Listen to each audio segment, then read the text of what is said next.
Hello, mi gente. Welcome back to another video.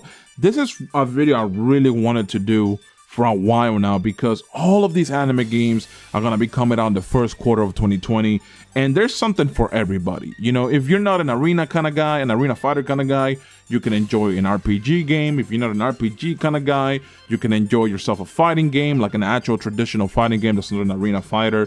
And of course, you know, the genre for anime games isn't super vast or anything, but games like Pirate Warriors obviously kind of change the mold when it comes to what kind of anime games you play. So I want to talk about all of these games that are going to be coming out. I want to start out from the order of release dates because I want to kind of just give you guys a full scope of just how many games are going to be coming out within the first 3 months of the year. Okay, so let's start with Dragon Ball Z Kakarot, January 17th for the West. This game is another Dragon Ball game to a lot of people, maybe, right? But it covers a lot more of what you know about Dragon Ball. For example, Gohan fighting the Demon King. You have Goku's driving test. You can do a bunch of side quests, which allows you to have interactions with characters that you would otherwise never see. All of that stuff is pretty dope, right?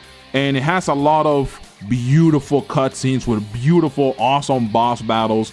Because Sabakunet2 is the one that worked on this game, and you guys know they go over the top when it comes to the boss battles and the cutscenes. So I don't have a lot of doubt that this game will be fun. Alright, this next game we're going to talk about is Grandblue Fantasy Versus. Comes out February 6th for Japan. Now this game is based on a mobile game that's super popular in Japan. Okay, and let me be honest with you, I have no idea what Grandblue Fantasy really is in terms, aside from the fact that it's a mobile game. I don't know the characters, I don't know the lore, nothing. The one thing that made me gravitate towards this game, it was that Etseed is working on it, right? Like Etseed is gonna publish it, they're gonna be localizing it here. Etseed is really dope when it comes to that kind of stuff because they brought us Corpse Party, Akiba's Trip, you know, the Senran Kagura games. Like they're tied to a lot of games that I really love. I'm definitely gonna give it a try. I'm gonna actually buy the limited edition, hopefully soon when they announce the release date. And you guys should check it out. You know, just keep it on your radar. Now, to talk about the elephant in the room, One Punch Man, a hero nobody knows, comes out the 20th of February in 2020. And this is probably one of the easiest choices to make, whether you want to buy a game or not.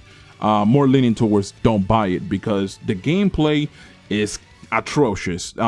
It's supposed to be an arena fighter, which I know a lot of you guys are already tired of, but essentially the game's entire gameplay is super sluggish, restrictive, slow, unfun, and I don't see a lot of people feasibly getting this game and then playing it for more than a month because there's not a lot to do in terms of the online.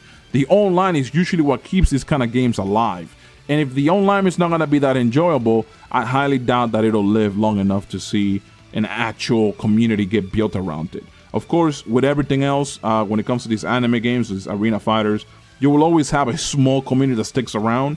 But other than that, I highly doubt it's going to be anything crazy to note. Now, this next game comes out 2 weeks after One Punch Man. So we're already seeing a bunch of releases come out very close to one another.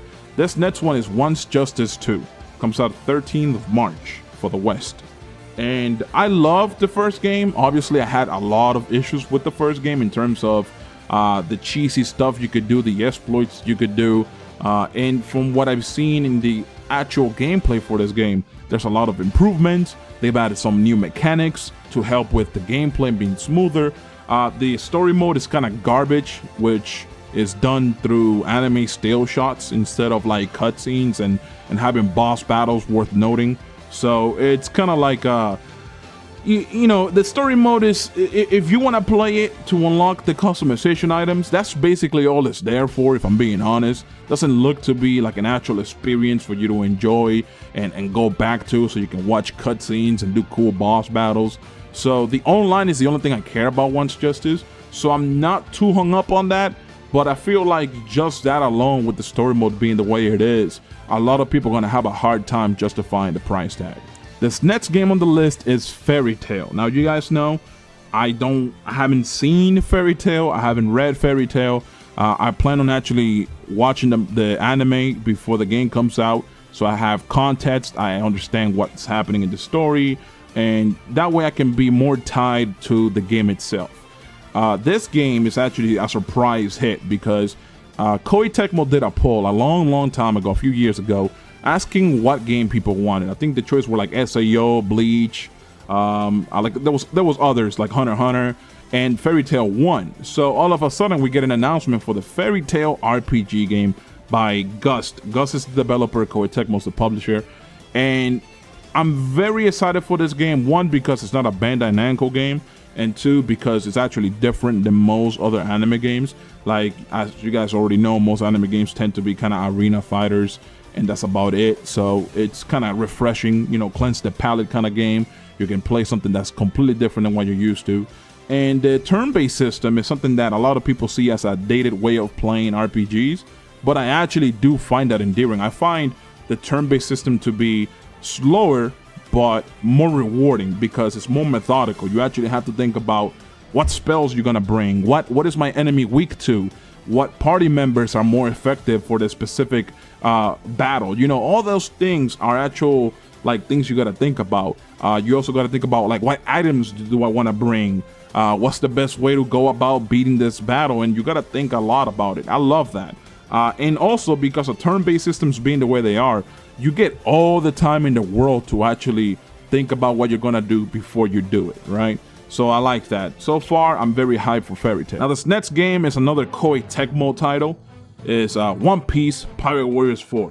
So this game is not an arena fighter, it's not an RPG game, it's a Musou game. You have a lot of fodder enemies just lying around on the map trying to come at you, and you can just essentially take out your anger on them, all right? That's basically what the game is. You can do like a lot of cool supers, ultimates.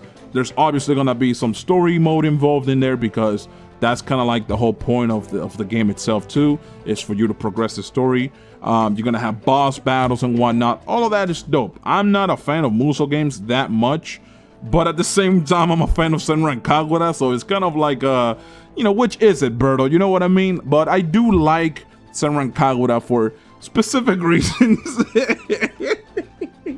No. But I do know I can't see the charm in games like One Piece Pirate Warriors, right?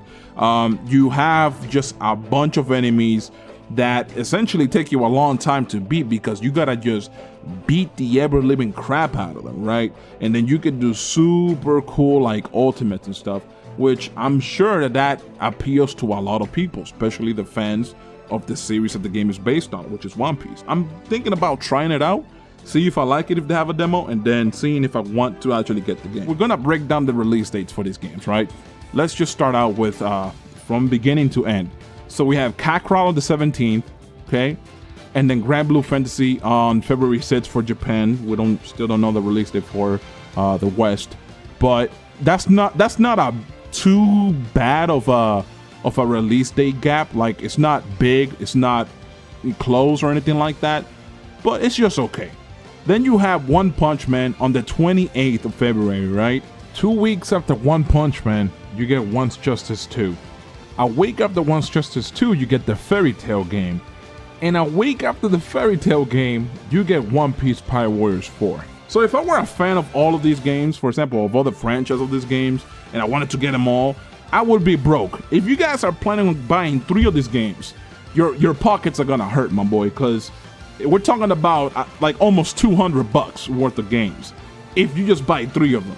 Okay, not including special editions, collectors, DLC, none of that. It's just outright almost $200 for just 3 of these games. And I can already say that Kakarot's definitely gonna be a purchase for a lot of people. Fairy Tail's definitely gonna be a purchase for a lot of people. Now, Pirate Warriors, it has its own huge fan base, so I'm pretty sure it'll do a lot of sales.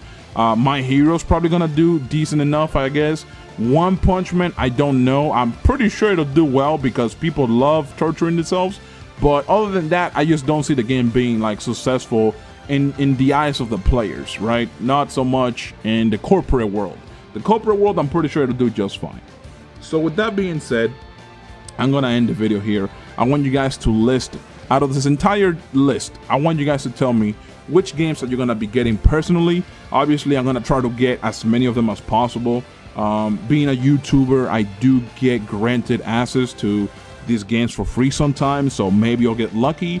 but I'm not counting on that. I'm gonna be buying my own games, and if I am, you know, offered a review copy, I'll definitely take it because it's gonna be too much money to spend. But you guys let me know what games you want to get. All right, I'm gonna leave it there. Hope you guys enjoyed. I'm out. Peace.